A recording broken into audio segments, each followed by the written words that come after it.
اعوذ باللہ من الشیطان الرجیم بسم اللہ الرحمن الرحیم اللہم صلی علی محمد وآل محمد وعجل فرجہم السلام علیکم توفتن یا علی علیہ السلام مدد سورہ قلم ترتیب کتاب کے لحاظ سے 68 نمبر اور پارہ نمبر 29 میں ہے۔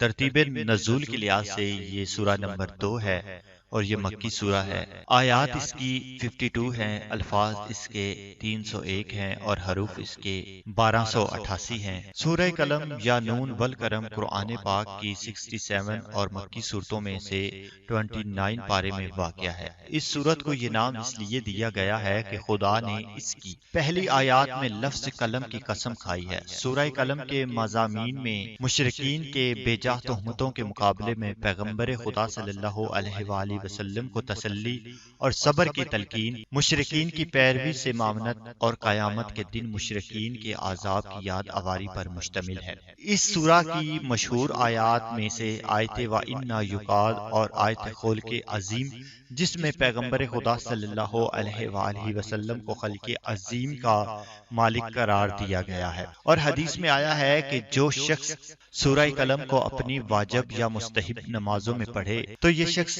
فکر و تنگ دستی اور فشار قبر سے محفوظ رہے گا۔ اس سورہ کو اس بنا پر کہ اس کا آغاز لفظ قلم کے ساتھ ہوتا ہے اور خدا نے قلم اور اس سے لکھنے والی چیزوں کی قسم کھائی ہے، سورہ قلم کا نام دیا گیا ہے، اور اس کا دوسرا نام سورہ نون یا نون والقلم ہے۔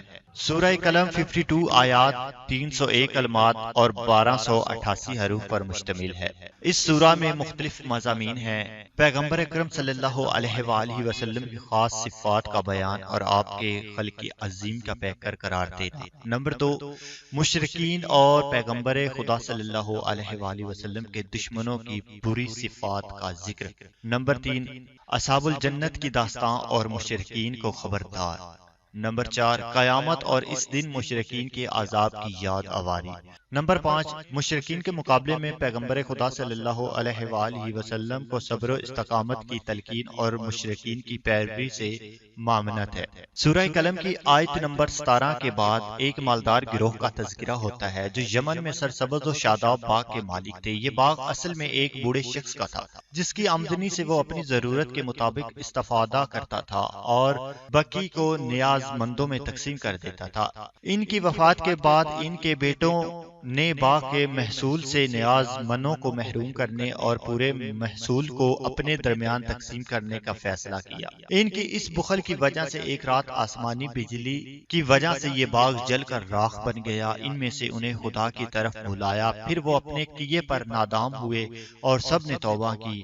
آیت نمبر 33 کے آخر میں اس داستان کی یاد آوری کرتے ہوئے فرمایا ہے کہ غریبوں کو فراموش کرنے کا انجام ایسا ہوا کرتا ہے۔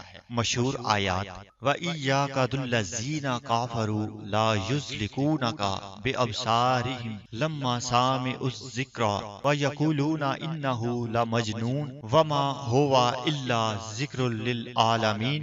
اور جب کافر ذکر قرآن سنتے ہیں تو ایسا معلوم ہوتا ہے کہ وہ اپنی تیز و تند نظروں سے آپ صلی اللہ علیہ وآلہ وسلم کو راہ راست سے پھسلا دیں گے اور کہتے ہیں کہ یہ ضرور دیوانہ ہے، حالانکہ وہ قرآن تو تمام جہانوں کے لیے نصیحت ہے۔ سورہ قلم کی آیت نمبر 51 اور 52 جو آیات وَإِنَّا يُقَادْ کے نام سے معروف ہیں، بہت سارے لوگوں نے ان آیات کے مختلف سائن بورڈز بنا کر اپنے گھروں یا دفتروں میں نصب کیے ہوئے ہوتے ہیں، کیوں نہ کہ اس حوالے سے یہ معروف ہے کہ یہ آیات نظر بد سے محفوظ رکھنے کے لیے نہایت مؤثر ہے، جبکہ ان کے مقابلے میں شہید متحری جیسے اشخاص چشم زخم سے محفوظ رہنے کے لیے ان آیات کی تحذیر کو قبول کرنے کے ساتھ ساتھ ان آیات کو گھروں یا دفتروں میں آویزاں کرنے کو اس مسئلے سے بے ربط قرار دیتے ہیں۔